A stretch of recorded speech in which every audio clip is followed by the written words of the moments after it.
자, 문제를 한번 보겠습니다. 자, 1번 문제.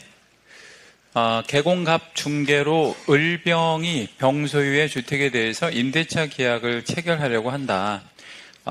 틀린 것은 뭐 이렇게 이제 물었고요. 을병 간의 기간을 2년 미만으로 정한다면, 을은, 여기서 을이 이제 임차인이에요. 임차인. 그럼 임차인은 두 가지를 주장할 수 있어요. 그 기간이라고 하는 거는 몇 년 미만으로 정한 거. 2년 미만으로 정한 유효함도 주장할 수 있고, 그러니까 요거 1번이라고 해볼게요. 뭐도 주장할 수 있냐면 2년, 그러니까 최단 기간, 이것도 주장할 수 있다. 2년도 주장할 수 있다. 여기 2번. 그러니까 2년 미만으로 정해놓으면 임차인은 좋은 거 안 좋은 거야? 좋은 거예요. 왜 좋다라고 봐야 돼요? 선택할 수가 있고요. 그러니까 뭘 할 수 있냐면 가령 1년으로 정했다. 그러면 1년만 살다 나가도 되고 몇 년 다 살다 나가도 되고 2년. 그리고 내가 뭐 사정이 뭐 이렇게 있어가지고 더 살 수도 있고 그럼 몇 년 더 살 수 있어?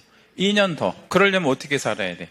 갱신 요구해가지고. 그러니까 선택지가 되게 많은 거예요. 그래서 없다가 틀렸네요. 없다 아니고 있다라고 해야죠.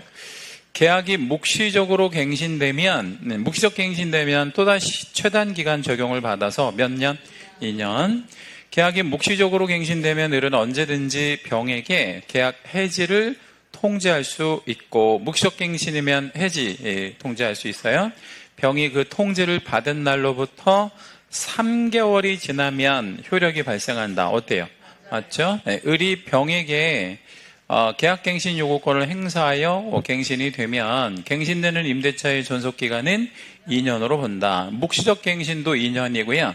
갱신 요구권 행사에 의한 갱신도 2년이에요. 최단기간 또 적용이 되고 5번 을이 병에게 계약갱신 요구권을 행사하여 갱신이 되면 을은 언제든지 병에게 계약 해지를 통지할 수 있다. 그러니까 계약갱신 요구권 행사에 의한 갱신 기간 동안에도 을은 나갈 수 있다. 다만 얼마가 지나야 효력이 생기는 거예요. 그렇죠. 이거 똑같아요. 이것도 3개월 후에 효력이 발생한다. 해제 효력이 발생한다. 이건 똑같은 내용이에요. 자, 2번은 주임법 계약갱신 요구권에 관한 설명인데요. 옳은 것은 이라고 물었고, 임차인은 최초 임대차 기간을 포함해서 10년, 그러니까 주택에서 10년 이러면 안 되고 몇 년이라고 해야 돼? 총 4년. 1+1 주택은. 2번, 임차인뿐만 아니라 임대인도 계약갱신 요구권을 행사할 수 있다. 말도 안 되는 얘기고요. 3. 임차인이 계약갱신 요구권을 행사하여 기간이 갱신이 되면 임차인은 언제든지 계약의 해지를 통지할 수 있다. 어때요? 맞아요. 3번 정답이고 4. 계약갱신 요구권을 행사하여 임대차 계약이 갱신이 되면 차임을 증액할 수 있다 없다? 있다. 단 몇 %만? 5%. 5번 임차인이 계약갱신 요구권을 행사하려는 경우에 기간이 끝난 후 즉시 이거 행사하는 게 아니라 언제부터 언제 사이? 6월에서 2개월 전. 요거 해설을 좀 수정해 주세요. 여기 1개월이 잘못됐고 2개월로 주택이니까 6개월에서 2개월로 좀 수정해 주세요. 이거 오타입니다. 이거는 6개월에서 1개월은 뭐가 이거죠? 상가가 이렇고요. 주택은 2개월로 봐야 되고요. 자, 그 다음에 이제 3번 문제에다가 별표를 2개만 할게요. 자, 서울에 있는 상가이고요. 보증금이 10억짜리래요. 보증금이 10억이면 일단 환산 보증금을 구할 필요도 없고 얼마 초과? 9억 초과 하는 경우이므로 확정일자 이렇게 받아도 뭐는 생기지 않아. 우선 매제권. 그럼 답은 2번이네 뭐. 그렇죠? 왜 2번이냐면 우선 매제권이 생기지 않으니까요. 그렇죠? 얼마 초과하면? 9억 초과하면. 대항력은 생겨요? 언제 생겨요? 여기 이제 날짜가 나와요. 3월 10일 날 사업자 등록을 신청을 했대요. 그럼 언제 생겨? 3월 11일 다음 날 몇 시부터? 0시부터 우선 면제권 아예 생기지 않고 3번 병은 을이 이 기간 만료 6월에서 1개월 전 사이에 행하는 계약갱신 요구를 요구할 경우 정당한 사유가 없는 한 거절하지 못한다. 맞죠? 예. 을의 계약갱신 요구권은 최초 임대차 기간을 포함해서 전체 몇 년? 10년을 넘지 않는 범위 안에서만 행사할 수 있고 5. 을의 계약갱신 요구권에 의해서 갱신되는 임대차는 전 임대차와 동일한 조건으로 그러니까 동일한 조건으로 된 것으로 보는데 단 차임의 증액을 청구하는 거예요. 예, 청구할 수 있다 없다? 있다. 예, 차임 증액을 청구할 수는 있다. 몇 퍼센트? 5%까지. 근데 이거 임차인이 안 준다고 하면 소송해야 되는 경우밖에 없다 그래서요. 이게 강제되는 것은 아니에요. 자, 4번 문제 틀린 건 건물의 인도를 받고 사업자 등록을 신청 하던이 아니라 하면이겠지? 예, 하면 그 다음 날부터 대항력이 생긴다. 어때요? 맞죠? 예, 다음 날부터 대항력이 생긴다. 2번 확정일자는 건물 소재지 관할 어디 가서 해야 돼? 관할 세무서 얘도 맞고 임대차 계약을 체결하려는 갑은 동의를 받아 관할 세무서장에게 확정일자 부여일 등 관련 정보 제공을 요청할 수 있다라고 했는데 여기다 채색 하나만 잡아주세요. 이거 함정 걸리는 자리예요. 누구의 동의를 받아서? 임대인의 동의를 받아서 요청하는 거예요. 이해관계가 있음을 증명해야 돼요. 그냥 하는 게 아니고. 4. 갑이 거짓이나 그밖에 부정한 방법으로 임차한 경우 임대인은 갑의 계약갱신 요구권을 거절할 수 있다. 거절도 할 수 있고요. 밑에다가 계약을 뭐 할 수도 있냐면 해지, 해지도 가능하다. 거절하는 건 당연한 거고 해지도 할 수 있죠. 부정하게 임차를 했다. 업종을 속이고 들어왔다든가 이런 거. 5번 건물의 경매 시 갑은 환가 대금에서 우선 변제권에 따른 보증금을 지급받은 이후에 양수인에게 인도하면 된다. 아까 제가 그 1번, 2번, 3번 한번 정리해드렸죠. 소송 걸을 때 인도해야 돼? 안 해도 돼? 안 해도 되고 경매 신청할 때도 안 해도 돼. 근데 언제는? 돈을 받을 때, 배당 받을 때, 그러니까 지급받은 후에 하면 안 되고 받기 전에 선 인도하고 이제 그 돈 받고 뭐 이렇게 해야 되겠죠. 그래서 돈도 받고 건물은 나중에 천천히 인도할게 이러면 안 된다는 거예요. 그래서 이건 이후에 하면 안 되는 거죠. 5번 틀렸고. 자, 예상 문제 1번 임차권 등기명령 신청제도 요거 별표 하나만 잡을게요. 틀린 건 임차인이 지방법원이나 시군법원에 우리 안양에는 지방법원이 있어요 없어요? 없죠. 그 대신 무슨 법원에 있는 거야? 안양에는 지방법원은 없다니까? 그럼 안양시 지원이 있는 거예요. 그걸 이제 시법원이라고 이제 표현할 수 있어. 안양에 있는 거는 지방법원이라고 안 하고 지원이라고 얘기해요. 그런 데 가서 임차권 등기명령 신청할 수 있는데 임대인의 동의 받을 필요 있다 없다? 없다. 누구 단독? 임차인 단독. 임차권 등기 명령을 기각하는 결정에 대해서 항고할 수 있냐? 항고할 수 있죠. 왜 안 해줘? 뭐 이런 거. 3. 대항력과 우선 면제권을 갖추지 못한 임차인이 등기명령 신청에 의한 임차권 등기가 격려되면, 그러니까 그전에는 대항력도 없고 우선 면제권도 없었었대요. 그런데 뭐를 했대? 임차권 등기를 했대. 그러면 뭐가 생기는 거예요? 대항력과 우선 면제권을 취득하게 되는 거죠. 언제? 등기되는 즉시, 등기 즉시 이게 발생이 되는 거죠. 그러면 이사 가도 되겠네? 자, 4번 임차권 등기 명령 집행에 의한 임차권 등기가 끝난 주택을 그 후에 임차한 임차인은, 이 사람은 불쌍한 사람이 아니고 나쁜 사람이라 그랬어요. 우리 임차권 등기하고 빠진 집을 알면서 들어간 거니까. 따라서 이 사람한테는 소액 최우선 변제권을 인정하지 않는다. 요거 4번이 답이고요. 5번 임차권 등기 명령 신청 및 그에 따른 등기와 관련하여 든 비용. 여기다 밑줄 여기도 밑줄. 이게 직접 비용이라고 이해해요. 임차권 등기 명령할 때 직접적으로 부담하는 돈이 뭐가 있냐면, 얘가 이제 일단 등기니까 뭐 내야 되겠어요? 세금 내야지. 무슨 세금? 등기니까. 등기할 때 내는 세금 뭐예요? 등기할 때 내는 세금. 등기할 때 내는 세금. 뭔 취득세를 내죠? 이거 소유권 아니잖아. 등기할 때 우리 항상 내는 세금 있는데 등록 면허세 이런 거 내야 되잖아요. 그렇죠? 그런 거. 또는 이거 임차권 등기 명령은 법원이 하잖아요. 그 법원은 국가의 기관이니까 인지세도 내야 돼. 이거 인지값 내야 되거든요. 그런 거를 직접 비용이라고 하고, 대법원 등기 신청 수수료도 내야 되고, 이런 걸 직접 비용이라고 해요. 근데 관련하여 든 비용을 간접 비용이라고 표현할 수 있는데요. 간접 비용이 뭐가 있냐면, 임차인들의 입장에서 보면 이거 해본 적이 없잖아요. 그러니까 누구를 이렇게 위임해서 할 수도 있어. 변호사나 법무사. 그러면 그 비용. 그러니까 직접 비용, 간접 비용 모두를 임대인에게 뭐 할 수 있다? 청구할 수 있다. 어때요? 맞아요. 요 5번에다 표. 요거 되게 잘 나옵니다. 5번은 직접 비용, 간접 비용 모두 청구할 수 있다.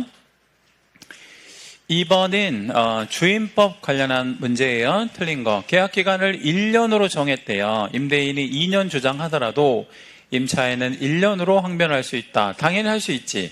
밑에다가 1년도 할 수 있고 2년도 할 수 있고 다 할 수 있어요. 누구만? 임차인만. 임대인은 몇 년이고, 그냥 임대인한테는 몇 년이야. 1년으로 해놨다. 그러면 임대인은 무조건 2년이에요. 왜 2년이에요?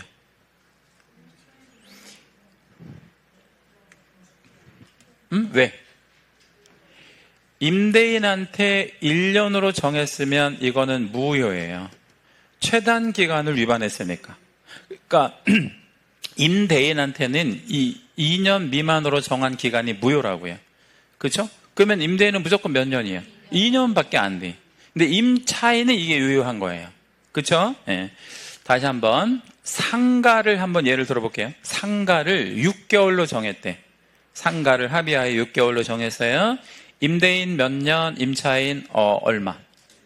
임대인은 무조건 1년이야. 6개월은 무효예요. 상가에서. 임차인은 6개월과 1년의 유효함을 다 주장할 수 있는 거예요.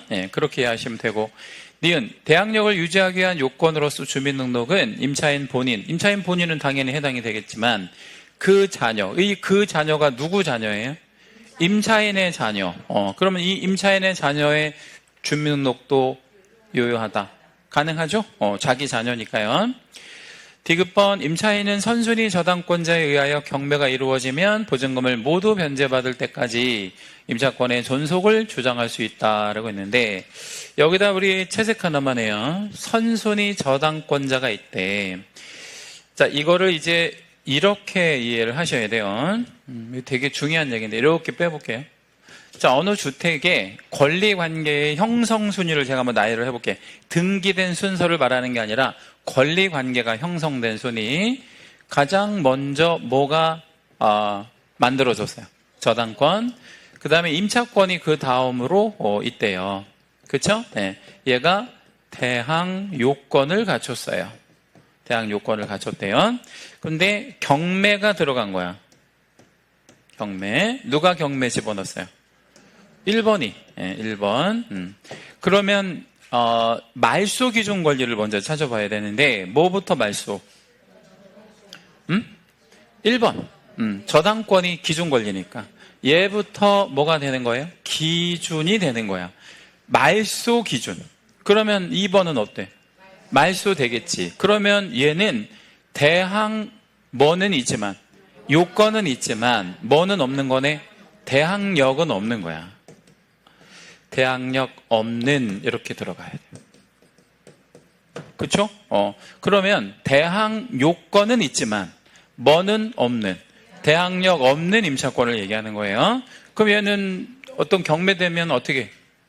소멸하는 거지 뭐. 이거 당연히 대항력 없으니까 소멸. 순위가 이렇게 됐으면 어떻게 될까요? 권리의 형성 순위가 임차권이 위에 있으면 어떻게 돼? 얘는 대항역 있는 임차권이 되겠지. 그러면 경매가 100번이 되든 1000번이 되든 소멸하지 않겠지. 근데 이거는 선순위에 대항할 수 없으니까 소멸해야 되고요. 그러면 선순위 저당권자가 경매 집어넣은 거잖아요. 그러면 우리 임차권은 존속을 주장할 수 있다 없다? 없다라고 해야지. 대항역이 없으니까. 리얼 이행지체에 빠진 임대인의 보증금 반환 의무는 등기명령에 의해서 등기는 임차권 등기 말소 의무보다 먼저 이행. 이 뭐라고 말씀드렸어요? 돈 먼저 줘. 돈 먼저 주면 내가 나중에 말소해 줄게. 이 얘기죠? 리을번도 맞는 옳은 표현입니다. 틀린 거를 찾으라네. 특이하게. 틀린 거는 몇 개? 한 개. 한 개가 틀린 거죠. 자, 상임법 권리금에 대한 설명 틀린 것. 권리금 행사에 대한 보호 규정은 법 적용 대상 보증금액을 초과하는 서울 기준 9억 초과. 그쵸? 예. 임대차에도 적용된다. 어때요? 된다. 대개 권삼 표준. 권이 들어가니까. 예. 2. 국장은 표준 권리금 계약서, 표준 권리금 계약서를 권장할 수 있다. 요거 권리금 계약서 권장할 수 있는 거 맞는데 여기다가 중요 표시 하나 해주시고 표준 임대차 계약서가 있고요. 표준 권리금 계약서가 있어요. 자, 권리금 계약서하고 임대차 계약서는 같은 거다, 다른 거다? 어떻게 달라요? 전혀 다른 거지. 이거는 임대차 계약서고 얘는 권리금 계약서. 어느 장관이 만들까요? 위에 거는. 이건 국장 아니에요.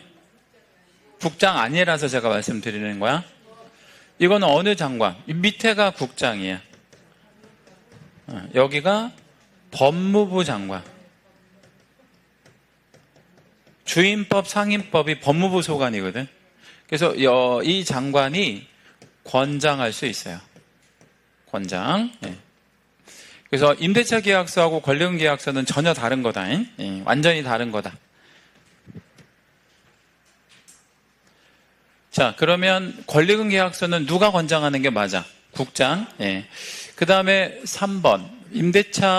임대인은 기간 끝나기 3개월 전부터 종료시까지 권리금 방해해서는 안 된다 이랬는데 3개월이 아니라 6개월이죠. 6개월. 그래서 3번 틀렸네요. 4. 임차인이 권리금 행사와 관련하여 임대인은 임차인이 주선한 신규 임차인이 되려는 자가 보증금 차임을 지급할 자력이 없는 경우에 신규 임차인과의 임대차 계약을 거절할 수 있다. 5번 임대인의 방해로 인한 임차인의 손해배상의 청구권은 몇 년 지나면 시효 완성된다 그랬죠? 3년. 3년으로 완성된다. 4번 상가임대차 옳은 건 뭐 이랬어요? 기간 만료 6월에서 1월 사이에 갱신 거절의 통지, 조건 변경의 통지 이런 거 없다면 무슨 갱신이 되는 것으로 보는 거죠? 법정갱신. 이건 법정갱신, 같은 말로 묵시적 갱신이 이루어지는 거죠. 2번 임차인은 대항력과 확정일자를 갖추면 경매에 의해 매각된 임차 건물을 양수인에게 인도하지 않더라도 배당금을 수령할 수 있다. 아까 제가 1, 2, 3에서 뭐 받을 때는, 돈 받을 때는 뭐 해야 된다 그랬어요? 인도하고 인도하지 않더라도 틀렸잖아. 인도하고 보증금 수령. 다만 뭐하고 뭐 할 때는 인도 안 해도 된다 그랬죠? 소송을 제기하거나 경매를 신청하거나 이럴 때는 인도 안 해도 되고 그렇죠? 그 다음에 3번 권리금 회수기의 보호 규정은 전대차에도 적용된다. 우리 전대차에는 적용되지 않는다. 다만 이제 전차인에게 보호되는 거는 여기다 별표 하나 해주시고 전차인에게는 계약갱신 요구권을 인정하기는 해요. 요거는 인정한다. 다만 전차인에게 권리금 회수기회 보호제도를 인정하지는 않고요.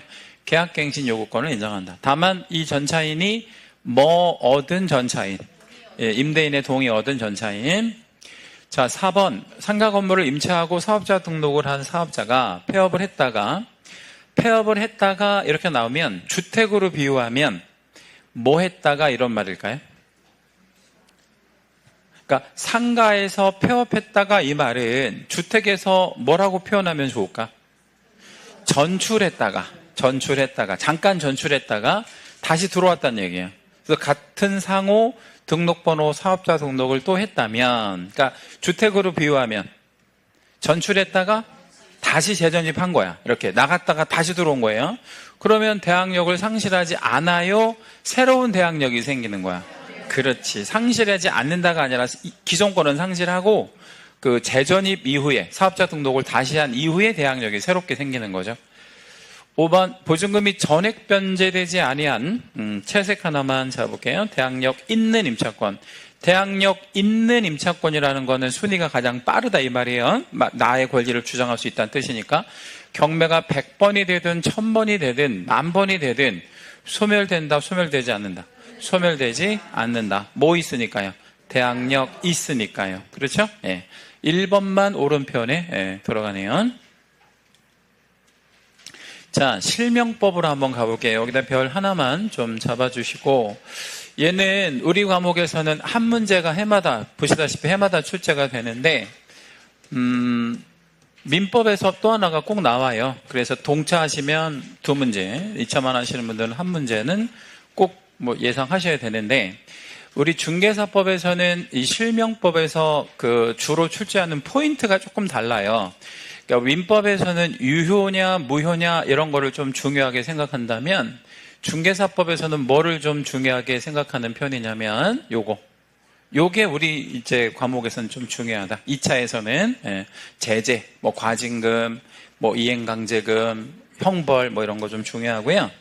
과징금은 부동산 평가액의 30% 이내에서 부과할 수 있는데 요거를 그냥 30% 이런 식으로 출제한단 말이에요.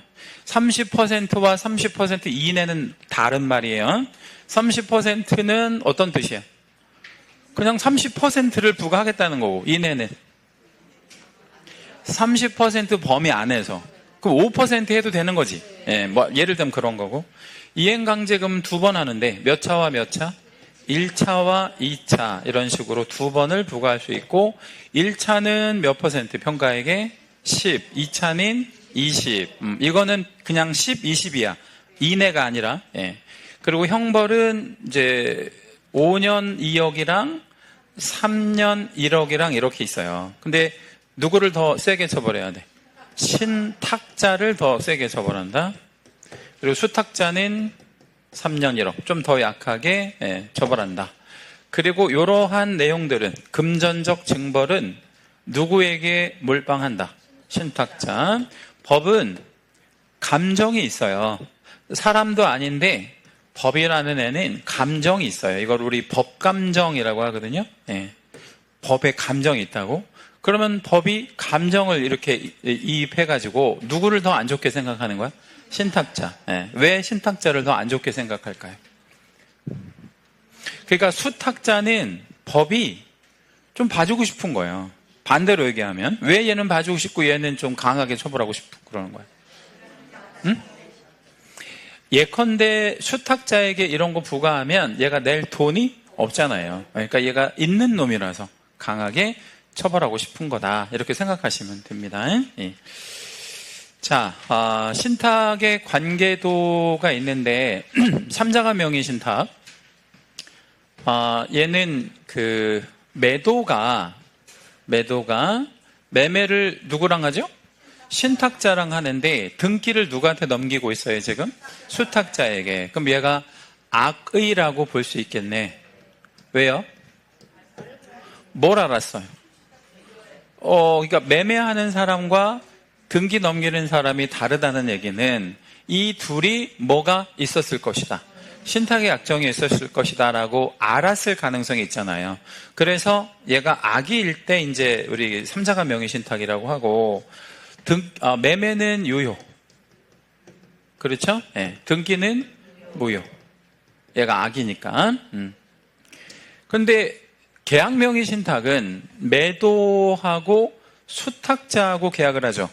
누가 전면에 나타나질 않아요.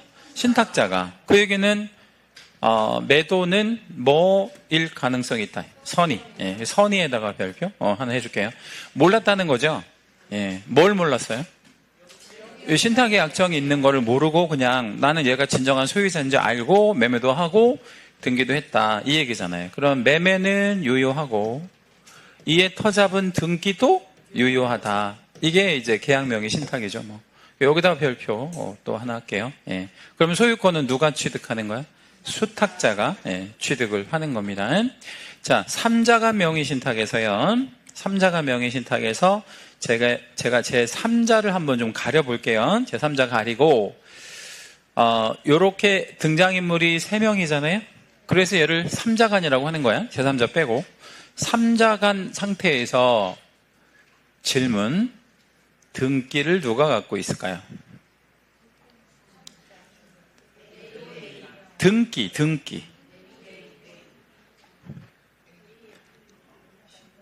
자, 이렇게 등기가 넘어갔다는 거예요. 화살표가 됐다는 거잖아. 근데 무효의 등기라고 했잖아요. 그죠? 자, 그러면 무효인 등기든 유효인 등기든 간에 등기를 누가 갖고 있어요? 그러니까 등기를 누가 갖고 있다는 얘기가 무슨 얘기냐면 등기상의 소유자가 누구냐 이거야. 3자는 생각하지 말고. 응? 등기상의 소유자는 C예요. 왜 C야? 등기 넘어왔으니까. 근데 얘는 뭐를 갖고 있는 거라고요? 등기. 소유권은 누가 갖고 있어? 소유권은 A가 갖고 있는 거예요. 왜 소유권은 A가 갖고 있어요? 등기가 무효니까. 여기서 굉장히 중요한 사실을 우리가 알게 된 거는 등기와 소유권은 별개로 생각하셔야 돼. 그쵸? 얘가 여전히 소유자예요. 얘는 뭐만 갖고 있어? 등기라는 껍데기만 갖고 있는 거야. 그래서 우리 그 등기상 소유자와 그 실소유자가 다를 때 누가 실소유자라고 봐야 돼? 얘가 실소유자니까. 그렇죠? 뭐 그런 관계를 이제 다루는 게 실명법이고, 수탁자가 얘가 이걸 제3자에게 처분하면 횡령죄가 성립되지 않는다. 뭐 이 얘기인데 중요하고요. 자, 횡령죄 얘기를 해볼게요. 횡령죄는 타인의 재물을 가로채야 이게 횡령이 되는 거거든요. 그러면 여기서 수탁자는 제3자에게 이게 처분을 하면 누구 거를 팔은 거야?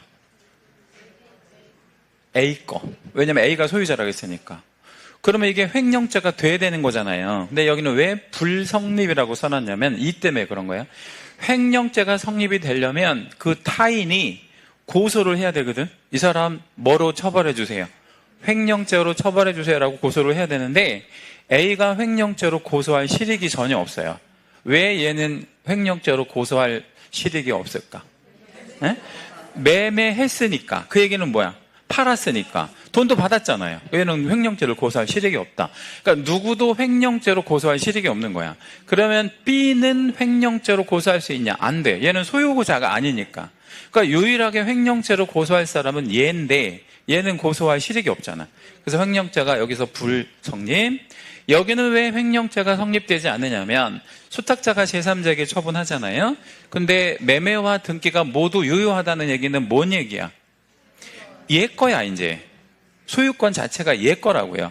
그러면 소유자가 처분한 거야. 그러면 남의 거를 처분한 게 아니에요. 그래서 애초에 계약명의 신탁은 횡령죄가 성립될 여지가 없는 거예요. 그래서 이거 그냥 원리적으로 알고 계셔도 되고 이렇게만 기억해요. 실명법 문제에서 횡령죄 나오면 모두 불성립. 뭐 이렇게 기억하시면 됩니다. 명의신탁의 약정은 무효이다. 채세. 이에 터잡은 등기도 무효이다. 그 무효는 제3자에게 대항하지 못한다. 이때 제3자는 뭐를 불문한다?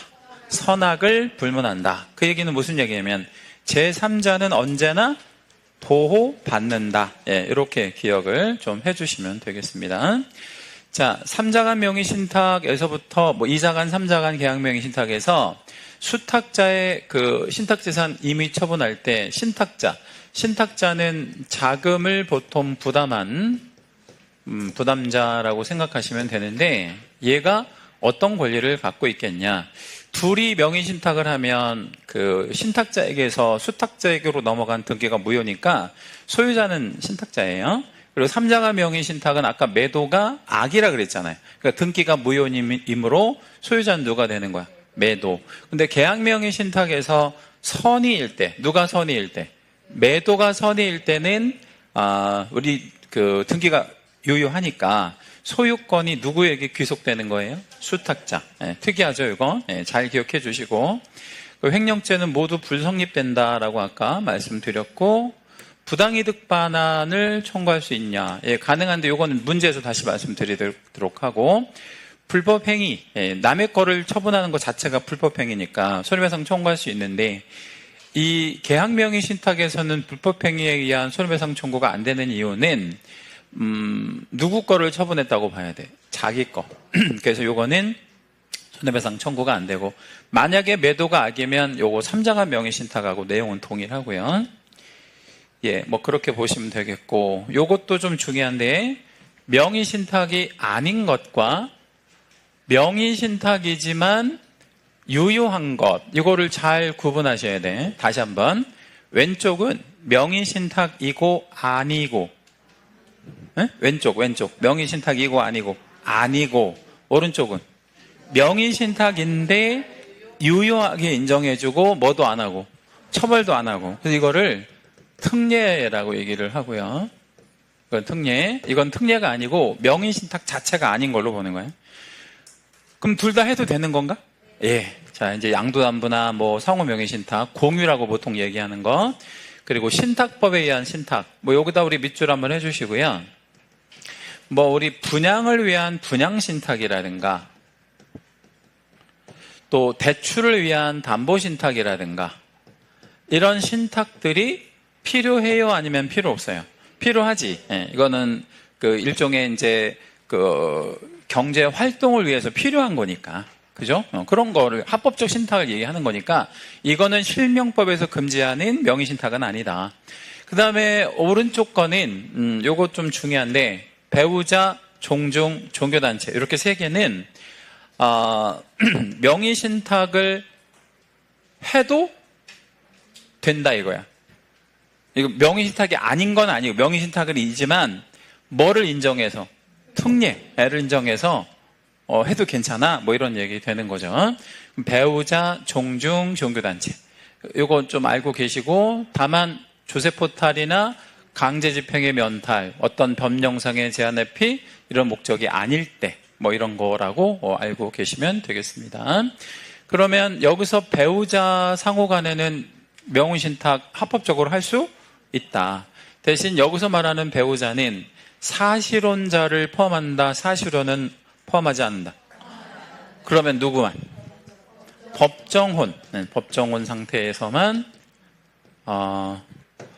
배우자로 인정하는 거예요. 자, 그러면 둘이 친구 사이였는데, 친구 사이면 여기 없잖아요. 그죠? 명의신탁을 했단 말이에요. 근데 성이 남녀였어. 근데 친구 사이였다가 명의신탁을 했는데 이제 적발이 돼가지고 이거 이제 그 경찰 단계에서 조서 이렇게 받는 과정에서 몇 번 이제 뭐 조서 받는 과정에서 조서 끝나고 이제 뭐 밥도 먹고 술도 먹고 해가지고 둘이 눈이 맞아버린 거야. 네?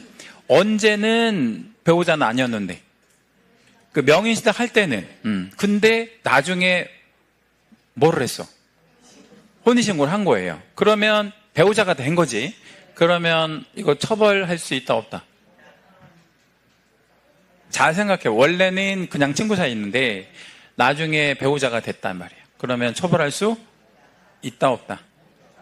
없다. 그러니까 걸리면 빨리 결혼해라. 예. 그럼 거의 결혼하면 공소권 없음. 그래서 더 이상 수사를 못한다. 뭔 말인지 아시겠죠? 예. 그 대신 혼인신고를 해야 되는 거예요. 그냥 사귀는 단계는 안 되고. 자, 그 다음에 아까 누구를 더 우리 법은 안 좋게 생각한다 그랬어요? 신탁자.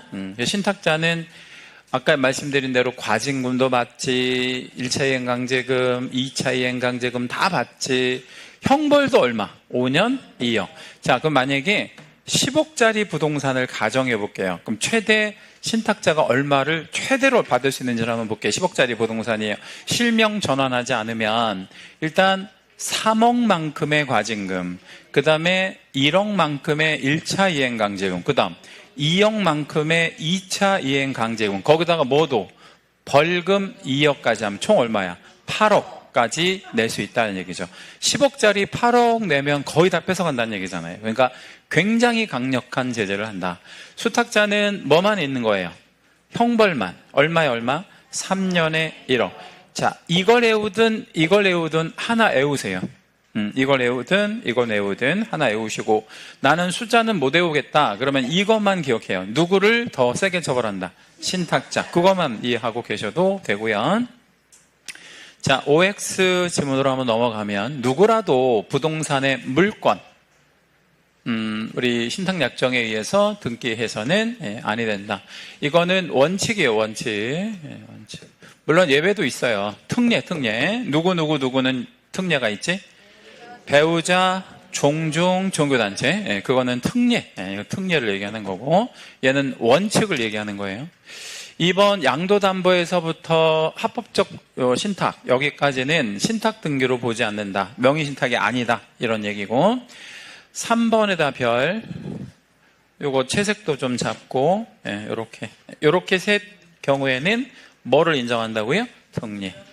특례를 인정한다는 게 뭔 말이에요? 원칙은 원래 안 되는데 얘네한테는 뭐를 인정해서? 특례를 인정해서 해도 된다. 뭐 이런 얘기라고 말씀드렸어요. 4번 신탁자에게는 얼마를 하겠다는 거예요? 5년에 1억이니까 숫자 틀렸죠, 요거? 이런 거 잘 찾아내실 수 있어야 되고. 5번 실명법상 금지되는 신탁의 약정은 무효이고, 무효죠.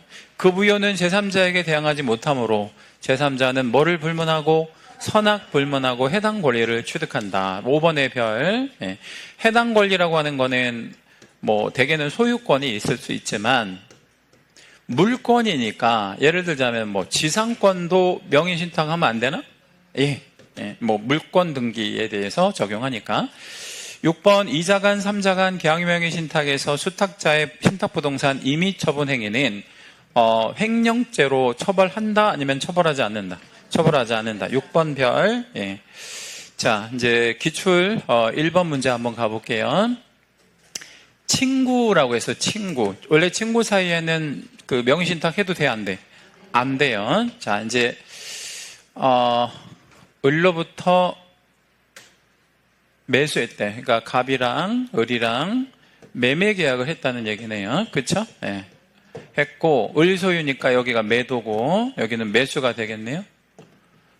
그래서, 병은 이제 친구예요. 이렇게 친구 사이고, 등기를 어떻게 넘겨받았냐면, 이렇게 넘겨받았네.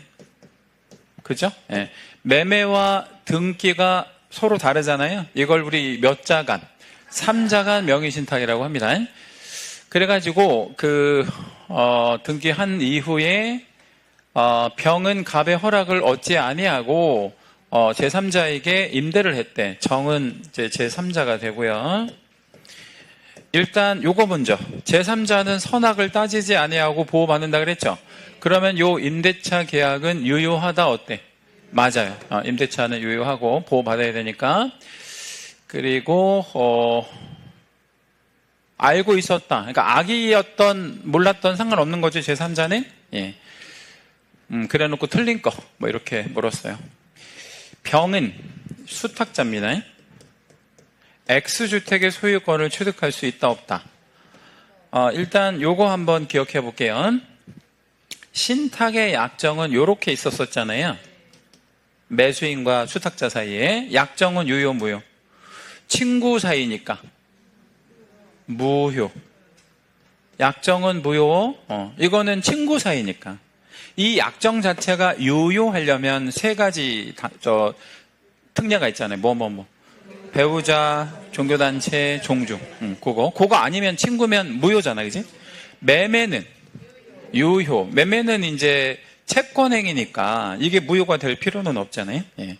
등기는 무효. 왜 등기 무효? 왜 등기 무효냐라고 제가 질문을 드렸는데,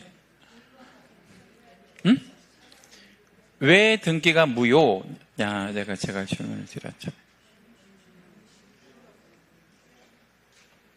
한 분도 답변을 못 하실까요? 왜 등기가 무효? 아까 제가 그림상에서 말씀드렸는데, 실체관계가 없다. 예, 그거는 답이 아니에요. 예. 얘가 악이라서 그런 거예요. 보호할 가치가 없어서. 그렇죠? 예. 왜 악이냐? 매매는 이렇게 하고 등기를 이렇게 넘겼으니까 악이지 뭐.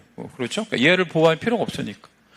얘가 선이었다면 등기 유효하지 않아요. 예. 그러니까 선이려면 매매도 이렇게 하고 그러니까 매매하고 등기가 같은 사람한테 넘어갔을 때, 수탁자하고만 계약했을 때, 그게 소위 계약명의 신탁이잖아. 얘가 악이기 때문에 이게 무효가 되는 거예요. 따라서 병은 소유권을 취득할 수 있다, 없다? 없다. 맞죠? 예. 2번. 을은 매도예요. 병을 상대로 진정명의 회복을 위한 소유권 이전 등기를 청구할 수 있다. 자, 등기가 무효니까 얘가 진정한 소유자야. 그죠? 진정한 소유자잖아. 그러니까 진정명의 회복을 위한 소유권 이전 등기 청구할 수 있다, 없다? 있다. 얘가 진정한 소유자니까. 맞죠? 예, 있다. 3. 갑은 매수. 얘가 신탁자예요. 을과의 매매계약을 기초로, 매매계약은 유효하니까 을에게 소유권 이전 등기 해달라고 청구할 수 있다, 없다? 있다. 왜 있다? 매매 유효하니까. 근데 등기를 누가 갖고 있죠? 병이. 그러니까 을은 이 등기 말소 청구해서 진정명의 회복을 해서 말소하면 을한테 갖다 놓고 그리고 이전 등기 해주면 되잖아요. 네, 그렇게 하면 되는 거죠. 4. 정이 누구예요? 제3자. 갑 또는 을에 대하여 임차권을 주장할 수 있다, 없다? 있다. 보호받는다. 5번. 병은 수탁자죠. 정을 상대로 임대차 계약의 무효를 주장할 수 없지만 갑은 계약의 무효를 주장할 수 있다라고 했는데, 제3자는 언제나 보호받아야 되잖아요. 이 임대차 계약은 누구를 막론하고 다 뭐예요? 선악불문하고 보호받는 거니까 무효를 주장할 수는 없지. 그쵸? 예. 이거 5번이 정답이 되겠네요. 자, 2번은 A 주식회사가 공장 부지를 확보하기 위해서 직원. 자, 그러면 회사와 직원 사이 특례가 인정되지 않는 사이입니다. 그럼 A하고 갑이 뭘 했냐면 신탁의 약정을 맺었대요. 그래가지고 갑은 병 소유니까 얘가 병이 매도예요. 매매 계약을 이렇게 체결을 했대요. 매매를 했대. 그래서 등기까지 넘어갔대요. 이런 식으로. 그쵸? 예. 그래놓고 틀린 거를 찾아라 이랬어요. A와 갑 사이에, 그러니까 회사와 직원 사이의 신탁의 약정은 특례가 인정되지 않으니까 무효다. 어때요? 무효. 맞죠? 이때 병의 선악을 물을 필요가 없는 거야. 예, 그 금지되는 명의 신탁은 언제나 무효. 2번 병이 갑에게 이전 등기를 할 때, 여기다 우리 채색을 하나만 해요. 등기를 할 때 비로소 신탁의 약정 사실을 알게 됐대. 그러면 결론은 악이라는 거잖아요. 그렇죠?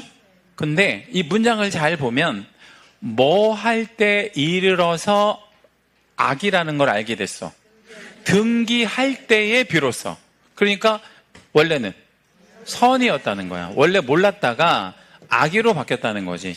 선이었다가 악의. 그럼 여기서는 선의가 언제 선이었냐면 뭐 할 때?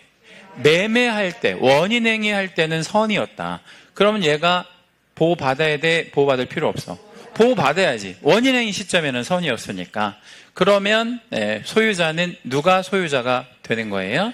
갑이. 얘가 소유권을 유효하게 취득하게 되는 거죠. 매도가 선이니까. 전형적인 계약명의 신탁이라고 봐야죠. 그럼 이거 매매 유효하니까 갑이 소유권을 취득한다. 그래서 병이 소유자가 아니라 누구다 그래야 돼? 갑이다. 왜냐하면 병에서 갑에게로 넘어갔으니까 유효한 등기니까요.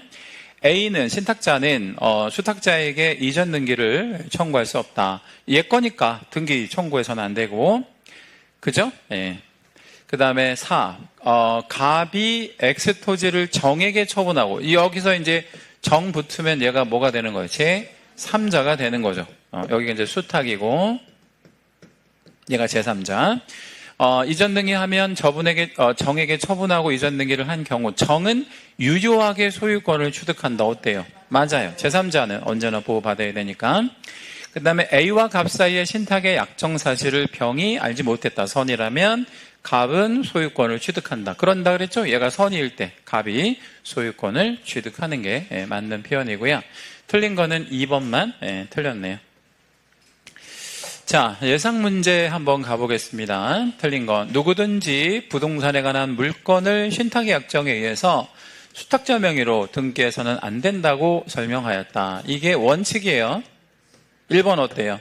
맞아요. 2번 보전 등기를 타인 명의로 한 경우, 보전 등기도 물건 등기잖아요. 그 보전 등기도 타인 명의로 하면 무효가 되고 신탁에 의한 보전 등기도 무효가 된다고 설명하였다. 어때요? 맞고.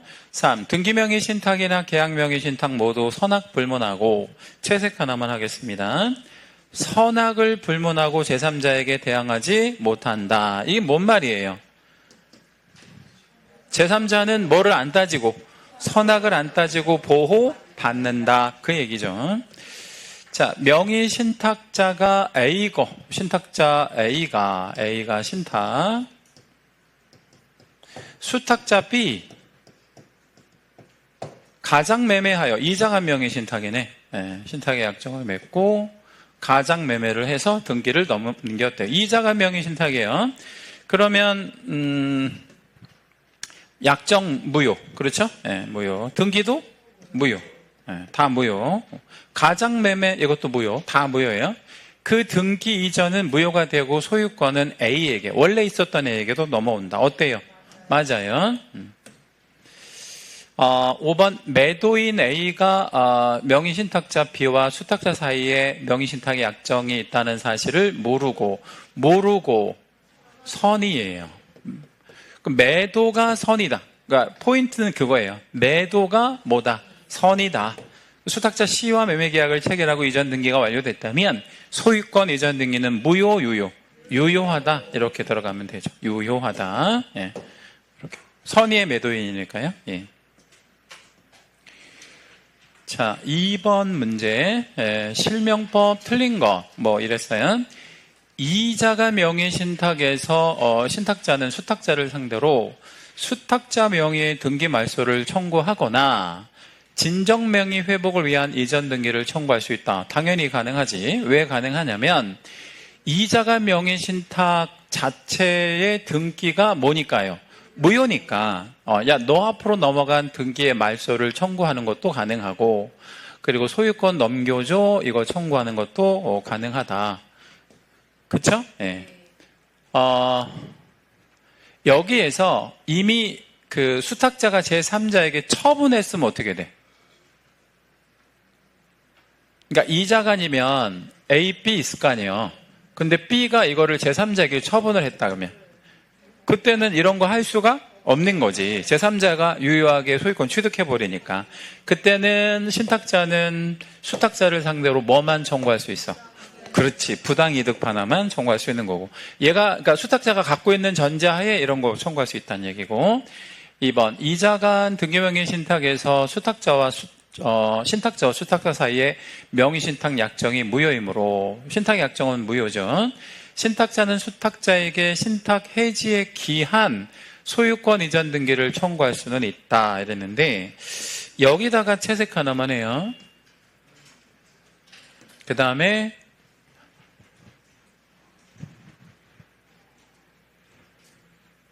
여기다가 채색하나만 해주시고, 얘랑 얘는 완전히 다른 말이에요. 응? 얘랑 얘는 완전히 다른 말이라고. 이건 무슨 얘기냐면, 내가 진정한 소유자니까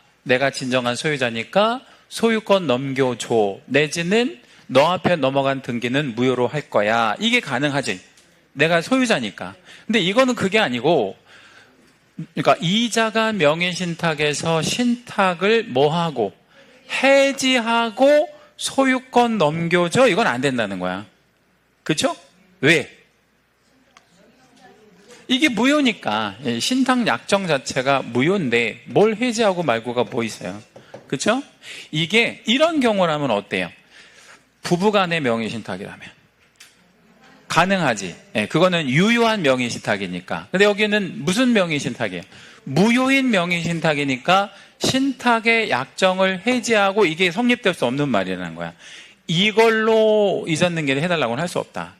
그러나 진정명의 회복을 위해서 등기 이전이나 아니면 등기 말소를 청구하는 건 가능하다. 그러니까 이걸 뭐라고 하냐면 그 소송을 제기할 때 권원 자체가 다르다는 거야. 권원 자체가. 그러니까 여기는 내가 소유자니까 이걸 할 수 있다는 얘기고, 이거는 내가 신탁자이므로 이거 해지하고 돌려주고는 안 된다는 얘기지.